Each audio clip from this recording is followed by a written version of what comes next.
রাফি মেঘলার চুল ধরে টানতে লাগলো। মেঘলা বলল, সবাইকে ডেকে দেখাই তুই আবার আমায় মারছিস। রাফি বলল, মারলাম কোথায়? মেঘলা বলল, এই যে চুল ধরছিস। রাফি বলল, তো কি করব, এখন তো জ্যাকেট পরিস নি, কোথায় ধরবো? আমি আবার মেয়েদের গায়ে টাচ করি না, জানিস না? মেঘলা বলল, হয়েছে, বুঝছি বুঝছি, স্যার স্যার আমি যাব না, টানাটানি করে লাভ নাই।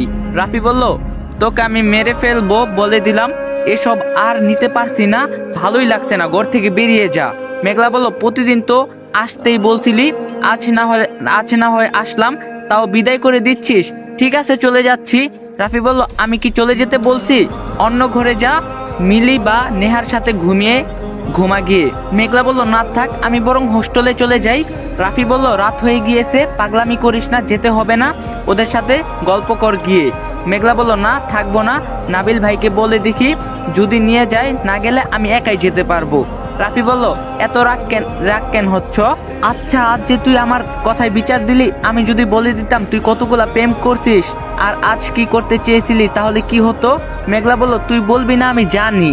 রাফি বলল, সবকিছু আগে থেকে জেনে যাস? আচ্ছা, এসব বাদ, এবার হাত দেখা, দেখি হাতে এতটা লেগে কি করে এখন রক্ত পড়ছে কেন?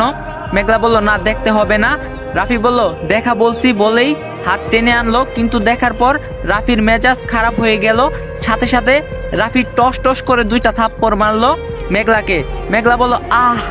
রাফি বলল, সরি, ভুল হয়ে গেছে আমার, থাম প্লিজ, আমার লক্ষ্মী সোনা থাম। বোন তুই থাম, এবার যদি তুই আমার নামে বিচার দিস, আমাকে আর আস্ত রাখবে না, প্লিজ থাম। মেঘলা বলল, তুই খুব খারাপ, আমাকে খালি মারিস। রাফি এবার কোনো কথা না বলে মেঘলার মুখ চেপে ধরে টানতে টানতে ওয়াশরুমে নিয়ে গেল। মেঘলা বলল, এখানে এনেছিস কেন? রাফি বলল, তোর কি মাথায় কোনো বুদ্ধি নাই? রাফি বলল, আমাকে বকা খাওয়ানোর জন্য তুই কাটা জায়গায় রং লাগিয়ে দিলি, এখন যদি ইনফেকশন হয়ে যায়। বলতে বলতে রাফি হাত ধুয়ে দিচ্ছে। মেঘলা বলল, হলে হবে, তোর কি? রাফি বলল, তা তো হবেই, কারণ তাতে তো তোর কিছু হবে না, সারাদিন ধরে আমাকে প্যারা দিতে থাকবি। জীবনে কি ভুল করছিলাম যে এই ঝামেলা আমার ঘাড়ে চাপালাম, খোদাই ভালো জানে। তুই শুধু স্কুল পাশ করলেই তোর বিয়ে দিয়ে আমি মুক্ত হব। মেঘলা বলল, তাই বুঝি তুই আমায় বিয়ে করবি? রাফি রাগী চোখে তাকিয়ে বলল, আমার কি খেয়ে কাজ নাই, তোকে বিয়ে করব, তোকে বিয়ে দিয়ে শহর ছাড়া করব। মেঘলা বলল, থাকতে পারবি আমাকে ছাড়া? রাফি বলল, বেশি কথা বলিস না, চল হাতে ওষুধ লাগিয়ে দেই। মেঘলা বলল, সর তো, কিসের ওষুধ? আমি লাগাবো না, এসব লাগালে জ্বালা করে। রাফি বলল, তোর মতামত কে জানতে চেয়েছে, চল বলছি বলেই জোর করে নিয়ে যেতে লাগলো মেঘলাকে। মেঘলা বলল, বদরের হাড্ডি হারামি, শেওড়া গাছের পেতনির জামাই, ছাড় আমাকে। রাফি জোর করে ওষুধ লাগিয়ে দিল, আর মেঘলাও চেঁচিয়ে উঠে রাফিকে জড়িয়ে ধরলো। রাফি বলল, বাহ, তুই তো দেখছি বাংলা সিনেমাকেও হার মানিয়ে দিলি। রাফি একটু রাগী হয়ে বলল, ছাড়বি নাকি ধাক্কা দিয়ে ফেলে দিব? মেঘলা জেদে চেপে গেল। রাফি কিছু বুঝে ওঠার আগেই মেঘলা রাফিকে বিছানায় ফেলে দিয়ে রাফির উপর উঠে বসে পড়লো, একদম রাফির গায়ে গা মিশিয়ে দিল। রাফি মেঘলার কাণ্ড দেখে হতভম্ব হয়ে গেল। রাফি বলল, কি করছিস এসব? মেঘলা বলল, এত ভাব দেখাস কেন? তোকে শুয়ে দিলে কি তোর গায়ে ফুসকা পড়ে? সবসময় একটা আগলা ভাব নিয়ে থাকিস, এবার দেখ আমি একদম তোর গায়ের সাথে মিশে আছি, এবার কি করবি? রাফি বলল, কি বললি বুঝতে পারছি না। রাফি বলল, সাইকো হলেও এতটা হয় তোকে না দেখলে জানতাম না। রাফি আবারও বলল, তুই কি করেছিস সে সম্পর্কে তোর আদেও কোনো ধারণা আছে? মেঘলা বলল, কই কি করছি, আমি তো তোর উপর শুয়ে আছি। রাফি বলল, তা এমন আর কার সাথে করছিস?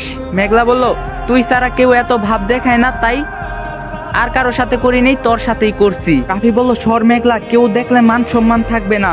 মেঘলা বলল, সরবো না, আগে আমাকে চকলেট দে। রাফি বলল, কিসের চকলেট? আমি এখন চকলেট কোথায় পাবো? মেঘলা বলল, সবার জন্য এনেছিস, আমার জন্য আনিসনি কেন?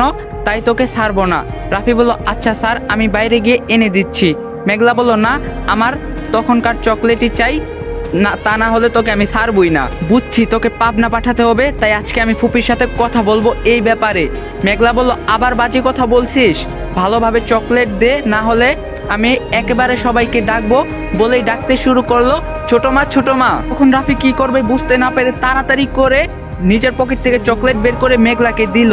সাথে সাথে মেঘলা নেমে গেল। তারপরেই রাফির চাচি মানে ছোট মা রুমে আসলো। প্রায় রাফির দম বন্ধ যাওয়ার অবস্থা হয়ে গিয়েছিল। রাফি বলল, উফ, একটুর জন্য বেঁচে গেলাম। কি মেয়ে এটা, বাপ রে, নিজের ভালো নিজেই বুঝে না। ঠিক তখনই ছোট মা বলল, হ্যাঁ মেঘলা বল, কিছু লাগবে? কিছু খাবি নাকি নুডলস করে দেই? মেঘলা বলল, না আমি কিছু খাবো না, আমি তোমার সাথে ঘুমাবো, সেটা বলার জন্যই ডাকলাম। তো দেখা হবে নেক্সট ভিডিওতে। সবাই ভালো থাকবেন, সুস্থ থাকবেন, আল্লাহ হাফেজ।